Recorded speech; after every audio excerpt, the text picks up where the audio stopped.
जय जोहर जय छत्तीसगढ़। मेरा नाम अंकित केसरवानी है और आज हम कोरिया ज़िले के बैकुंठपुर क्षेत्र में हैं। अलीसा शेख जी, जो कि पेशे से वर्तमान में एक टीचर हैं, आत्मानंद पब्लिक स्कूल में शिक्षिका के तौर पर कार्यरत हैं और इनका एक्सपीरियंस काफ़ी अच्छा है। आकाशवाणी बिलासपुर केंद्र में काम कर चुकी हैं। बहुत अच्छा एक्सपीरियंस रहा। लोगों के खत इनको मिलते थे कि इनकी आवाज़ के बहुत चाहने वाले हैं, जो इनकी आवाज़ को काफ़ी पसंद करते थे और उसी संबंध में हम इनसे बात करेंगे कि इनका कैसा तजुर्बा रहा, इनको कैसे काम मिला। मैम, सबसे पहले आपका बहुत बहुत स्वागत है। जी नमस्कार। आपका आकाशवाणी में कैसा एक्सपीरियंस रहा और कैसे आप काम करते थे, क्या एंकरिंग करते, थोड़ा सा बताएंगे उनके बारे में? जी बिल्कुल, काफ़ी अच्छा एक्सपीरियंस रहा मेरा आकाशवाणी में। कॉलेज के समय में जब मैं ग्रेजुएशन कर रही थी 2016 से 2018 के बीच 2 साल मैंने आकाशवाणी बिलासपुर में युवा जगत युवाओं से जुड़ा हुआ प्रोग्राम था, उसमें एंकरिंग मैंने की है। वो सफ़र जो मेरा शुरू हुआ था उसमें हम ऐसे शख्सियत को बुलाते थे जिन्होंने अपने आप में कोई अचीवमेंट किया है, प्रतिष्ठित हैं। बिलासपुर, रायपुर ऐसे क्षेत्रों से कई ऐसे खिलाड़ी, युवा खिलाड़ी जो राष्ट्रीय या अंतर्राष्ट्रीय स्तर पे उसी क्षेत्र के ही जाते थे, अलग अलग क्षेत्रों के। हम उनका इंटरव्यू करते थे उस समय बुला करके, साथ ही लोगों की फरमाइश सुनते थे वो किस तरीके के प्रोग्राम सुनना चाहते हैं। और जैसा आपने बताया खत के बारे में, तो जहाँ तक हमारी आवाज़ पहुँचती थी, हमारे श्रोतागण जो हमसे जुड़े रहते थे वो पत्र के माध्यम से अपने विचार बताते थे कि उनको किस तरीके का प्रोग्राम पसंद आ रहा है, जो एंकर हैं उनकी कौन सी बातें अच्छी लग रही हैं और किस तरीके से हम आगे प्रोग्राम कर सकें, उसके बारे में वो भी अपने विचार बताते हैं। कोई स्पेशल चिट्ठी जो आपको अभी तक याद हो कि हाँ, ये इस लिसनर की चिट्ठी आई थी कभी किसी ज़माने में और कभी आई हो, बहुत एकदम हार्ट टचिंग हो या बहुत अच्छा लगा हो कि बहुत अच्छी बात कह दिया हो, कुछ ऐसा? जी बिल्कुल, मुझे याद है।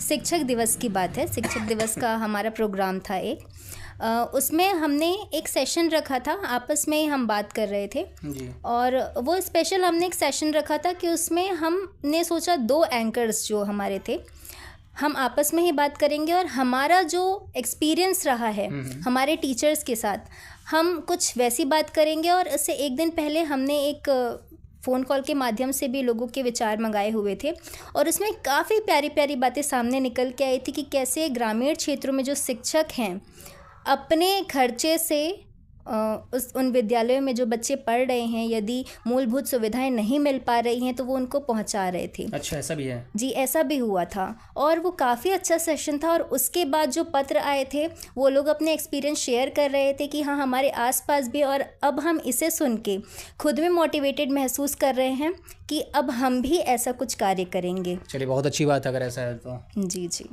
और काम कैसे मिला आकाशवाणी में आपको, थोड़ा सा उसके बारे में? और आकाशवाणी में आज की तारीख में करियर है? बिल्कुल करियर है। वॉइस फील्ड से जुड़े हुए हैं। आज हर क्षेत्र पे आप देख रहे हैं, कार्टूनिंग हुए, एनिमेटेड वीडियोस हुए, सब में वॉइस ओवर की ज़रूरत पड़ती है। आकाशवाणी से मेरा जो जुड़ना हुआ था कॉलेज के समय में, वहाँ आकाशवाणी बिलासपुर के जो एडिटर थे, जो मैम थी, वो आई हुई थी और वहाँ पे एक इंटरव्यू का सेशन चल रहा था। तो उसमें जो भी इंटरेस्टेड लोग थे, वॉइस फील्ड में जाना चाहते थे या ऐसी चीज़ों में इंटरेस्ट रखते थे, तो उनका एक कॉम्पिटिशन जैसा हुआ था और उसके बाद वहीं पे एक इंटरव्यू कंडक्ट कराया गया था जिसमें मेरा सिलेक्शन हुआ। और उसके बाद हमें एक डेट दी गई थी जिसमें पूरे बिलासपुर क्षेत्र के जो भी यूनिवर्सिटीज़ के बच्चे या छात्र पढ़ रहे हैं, उसी जैसा कंपटीशन हमारे कॉलेज में हुआ वैसे अदर यूनिवर्सिटीज़ में कंडक्ट हुआ। वहाँ से बच्चों को बुलाया गया एक डेट पे, आकाशवाणी बिलासपुर पे ही, जो नेहरू चौक में स्थित है। वहाँ पे हमारा दोबारा इंटरव्यू हुआ और तब हमारे सामने जो थे, एक ब्लैक कलर का ग्लास लगा हुआ था, उस ब्लैक कलर के ग्लास के पीछे वहाँ के जो ऑफिशियल्स थे, हायर ऑफिशियल्स, वो बैठे हुए थे और उसके बाद उन्होंने इंटरव्यू लिया था हमारा। और हमें कुछ नहीं दिख रहा था, सिर्फ हमारे सामने माइक था और एक हेडफोन लगाया गया था हमें, और वहाँ पे हमसे हमारे एक्सपीरियंस पूछे जा रहे थे और कुछ ऐसे चिट्ठियाँ रखी हुई थी जिन्हें पढ़ के हमें अपने विचार व्यक्त करने थे कि हम समाज में क्या मैसेज दे सकते हैं। और उसके बाद वो इंटरव्यू के बाद सिलेक्शन का कॉल आया था और तब मुझे पता चला कि हाँ, शायद मेरी आवाज़ के साथ जो मैंने अपने विचार व्यक्त किए हैं वो भी उन लोगों के बहुत पसंद आए और वो हमारे श्रोताओं को भी पसंद आएंगे, इसलिए तब हमारा सिलेक्शन हुआ और बहुत अच्छा एक्सपीरियंस रहा है जो आज तक काम आ रहा है। छोटा सा नमूना हो जाए अभी यहाँ पर 2-3 लाइन का कुछ? जी जी, जैसा कैसे इंट्रोडक्शन देते थे, कैसे ओपनिंग करते थे? जैसा हमारा ओपनिंग था, उसी अंदाज में। जी, मैं कोशिश करती हूँ। नमस्कार, आप बिलासपुर के आकाशवाणी केंद्र को सुन रहे हैं 103.2 पर। आप हमसे जुड़े हुए हैं युवा जगत प्रोग्राम। मैं आपकी दोस्त और होस्ट अलीशा शेख। आज हमारे साथ जुड़े हुए हैं अंकित केशरवानी जी और मेरे साथ जुड़ी हैं अलीसा शेख जी, बैकुंठपुर चिरमिरी से। जी जी। तो कितने टाइम तक आप उसमें जुड़े थे, उस विभाग में, आकाशवाणी में, जैसा बता रहे हो कि काम किए हो, कितने टाइम तक थे आप? ये मैं 2 साल तक थी, 2016 से 2018। और फिर उसके बाद फिर तब तक मैंने ग्रेजुएशन किया था, इसलिए मैं जुड़ी हुई उसके थी। साथ साथ परस्यूइंग चल रहा था ग्रेजुएशन? उसके साथ साथ चल रहा था। फिर मैं रायपुर में जब मेरा मास्टर्स हुआ तब भी मेरा सारा लेटर ट्रांसफ़र हुआ था, क्योंकि हमारा ट्रांसफ़र भी होता था इससे, आकाशवाणी केंद्र से। तो रायपुर में मेरा ट्रांसफ़र भी हो गया। मैंने एक शो के लिए जब मैं ज्वाइनिंग करने गई तब मुझे पता चला कि जो हमारा थीसिस है मास्टर्स का, उसके लिए लेटर आ गया है, मुझे स्कॉलरशिप इशू कर दिया गया है और मुझे बेंगलोर जाना है। तो उस वजह से वो ब्रेक हो गया आकाशवाणी का जो मेरा सफ़र था। अच्छा, नहीं तो कंटिन्यू होता रहता? जी जी। अच्छा, आप बता रहे थे अभी कि पावर लिफ्टिंग में भी आप काम कर चुके हो, है ना, स्पोर्ट्स में? जी जी। तो वो कैसा एक्सपीरियंस रहा? पावर लिफ्टिंग और उसमें एक चीज़ और है कि आप मुझे अभी बातचीत में बता रहे थे कि आपकी मम्मी भी उससे जुड़ी हुई हैं। तो आपको देख के लग रहा है कि मम्मी भी एक अच्छी खासी एज में होंगे, लेकिन फिर भी आपकी मम्मी भी पावर लिफ्टिंग में है, तो मतलब कितना शरीर कैपेबल होगा, है ना? और कैसे, मतलब थोड़ा बताइए ना उसके बारे में। जी, पावर लिफ्टिंग से मैं जुड़ी हुई हूँ पिछले 2 साल से ही। अभी 1 साल से मैंने ड्रॉप कर दिया और जो मेरी मम्मी है वो अभी कंटिन्यू ही कर रही हैं। 55 वर्ष की उम्र हो गई है उनकी और काफ़ी अच्छा खासा उन्होंने इसमें अपना नाम कमा लिया। वो अंतर्राष्ट्रीय स्तर की खिलाड़ी बन चुकी हैं, 5 बार राष्ट्रीय स्तर की स्ट्रॉन्ग वुमेन बन चुकी हैं। क्या नाम है? संजीदा खातून। अच्छा, और कितना किलो तक का मैक्सिमम वेट उठा लेते हैं? उनका जो वेट है, क्योंकि वेट के हिसाब से वेट के होता है हिसाब इसमें जो कंपटीशन होता है, तो वो अपने 66 कैटेगरी में खेलती हैं और उन्होंने जो डेड लिफ्ट है वो अधिकतम 110 किलो उठाया है। बेंच प्रेस वो 40 किलो करती है और स्क्वाट वो इस उम्र में, 55 की उम्र में 70 किलो तो आराम से कर लेती है। मतलब माँ और बेटी दोनों अच्छा खासा तजुर्बा है वेट उठाने का। जी। तो अगर मजाक में पूछा जाए कि अगर रास्ते में कहीं स्कूटी गिर जाए, ऐसे ही पूछ रहा हूँ मैं, तो माँ बेटी दोनों तरफ से, हैंडल तरफ से पीछे तक उठा के किनारे कर देंगे? देखिए, बहुत अच्छा सवाल है, क्योंकि आमतौर पे स्कूटी का भी वेट लगभग उतना ही होता है, 190 किलो के आसपास ही होता है। जी नहीं, इसलिए कह रही हूँ क्योंकि अक्सर लोगों के मन में ये मानसिकता बन जाती है कि लोग वज़न उठा रहे हैं तो कुछ भी उठा सकते हैं। यहाँ पे मैं थोड़ा ये बताना चाहूँगी, जब हम वज़न उठाते हैं तो वो वज़न हमारा रॉड के साथ जो प्लेट होती है वो बैलेंस होता है। अच्छा, बराबर दोनों तरफ बराबर होना चाहिए। यदि आप स्कूटी को 2 भागों में कर दे और दोनों उसके जो भाग हैं इक्वल वेट के होंगे, तब मैं कह सकती हूँ कि कोई पावर लिफ्टर है वो उठा सकता है। नहीं, जैसे मान लीजिए कहीं इमरजेंसी आ गया तो थोड़ा सा तो इतना शरीर डेवलप हो जाता है ना कि कुछ इमरजेंसी में हम कर सकते हैं। बिल्कुल, अगर यदि ऐसी इमरजेंसी आती है तो उस सिचुएशन पे हम अपने बॉडी का फोर्स लगा के थोड़ा उसको मूवमेंट कर सकते हैं।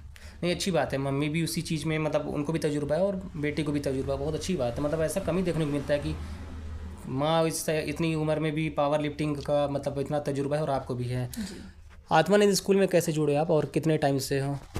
ये हुआ था मेरा 2021 से ज्वाइनिंग हुई थी। और आत्मानंद में हो तो मतलब इसका मतलब 12वीं में नंबर काफ़ी अच्छे आए होंगे, जैसे मैं बहुत लोगों को सुना हूँ। जी जी, हमारा जो ये स्कीम चालू हुआ था स्वामी आत्मानंद अंग्रेजी माध्यम विद्यालय, अभी हिंदी माध्यम विद्यालय भी ओपन हो गया है। 2021 में मेरी ज्वाइनिंग हुई थी और था कोई एक यूनिक क्वेश्चन जो पूछा है सर? मेरे लिए तो सबसे यूनिक यही था कि आपने जब मेरा रेज्यूमे गया था तो उन्होंने देखा मेरा थीसिस बेंगलोर से हुआ है, NBAIR, national bureau of agriculture insect resources.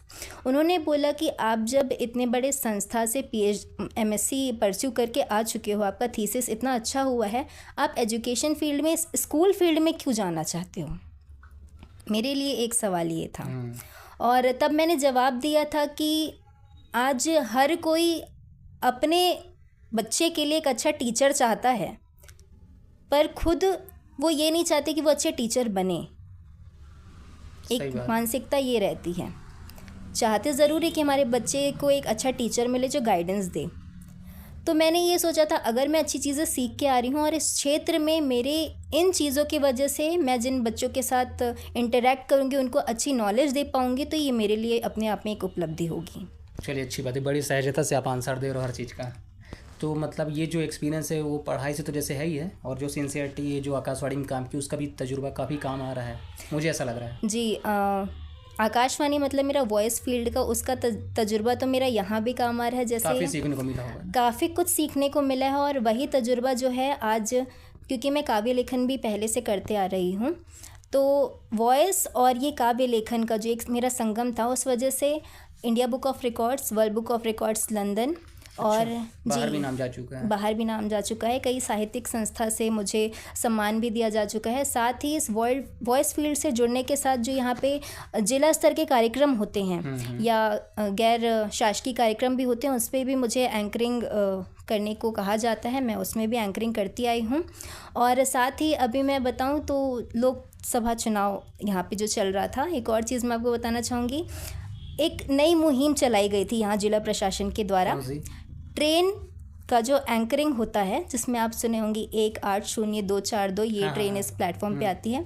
तो उस मुहिम में ये मतदाताओं को जागरूक करने के लिए मेरी ही आवाज़ में रिकॉर्डिंग की गई थी, जो कि प्लेटफॉर्म्स पे चल रहे थे यहाँ। ये तो बहुत अच्छी बात है, बधाई हो। जी जी, धन्यवाद। तो ये मतलब जो मतदाता जागरूकता अभियान चल रहा था जगह जगह, जो रैली चल रही, तो उस माध्यम से भी अवेयरनेस फैलाने के लिए ऐसा किया गया। तो कहाँ पर मतलब आपकी आवाज़ कहाँ प्ले होती थी? बैकुंठपुर के रेलवे स्टेशन में आपकी होती थी, मनेंद्रगढ़ चिरमिरी के, साथ ही आपके यहाँ कोरबा लोकसभा क्षेत्र के जो आसपास के रेलवे स्टेशन है वहाँ पे किए जाते थे। ये तो अच्छा है। कैसे थोड़ा सा कैसे ऑफर कैसे मिला, कैसे आपको मतलब गवर्नमेंट देखिए, जैसा मैं वॉइस फील्ड से जुड़ी हुई थी जब मैं यहाँ 2021 में आई, धीरे धीरे यहाँ के लोगों ने जब जाना कि हाँ मैं वॉइस फील्ड से जुड़ी हुई हूँ, मैं बेहतर कर सकती हूँ, तो मुझे यहाँ पे मंच मिलना शुरू हुआ। मेरे काफ़ी करीबी मित्रों ने भी बहुत सहयोग किया था।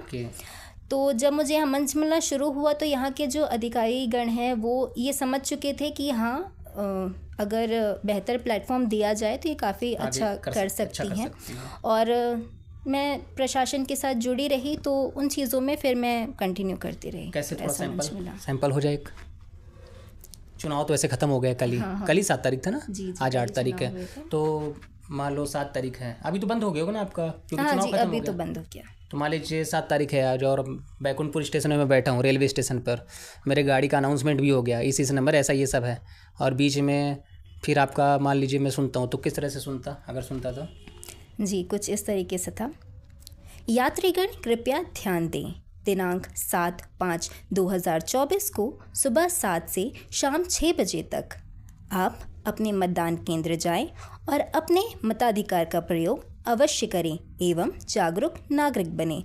धन्यवाद। अरे वाह चलिए, अच्छा, धीरे धीरे मतलब अच्छा, मतलब छोटे जगह से भी अगर आप में कुछ हुनर हो, टैलेंट हो, तो धीरे धीरे पब्लिक सोशलाइजिंग करते रहेंगे तो धीरे धीरे उसको आगे बढ़ावा या बोलना चाहिए कि एक्सपेंड करने, एक्सप्लोर करने का मौका मिलता ही है किसी न किसी बहाने से।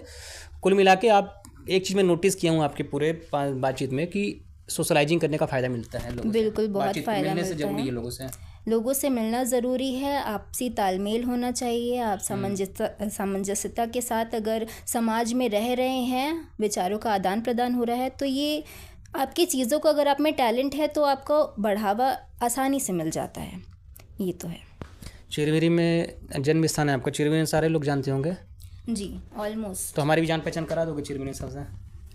आपका इतना स्थापित यूट्यूब चैनल है। स्थापित तो नहीं है, अब स्थापित हो जाएगा, आप आ गए हो ना, इस एरिया में स्थापित हो जाएगा। जी जी, बिल्कुल हम पहचान करवा देंगे। और हमारी खुशकिस्मती है कि आपके वीडियो के माध्यम से अगर हमारा इंटरव्यू जा रहा है तो लोग सुन रहे हैं, समझ रहे हैं, और आपके चैनल का ग्रोथ होगा तो वो हमारे लिए ही अच्छी बात होगी। अच्छा, इतना आप सोच रही, आपका बड़प्पन है। थैंक यू अलीसा जी, इतना समय देने के लिए आपका बहुत बहुत धन्यवाद।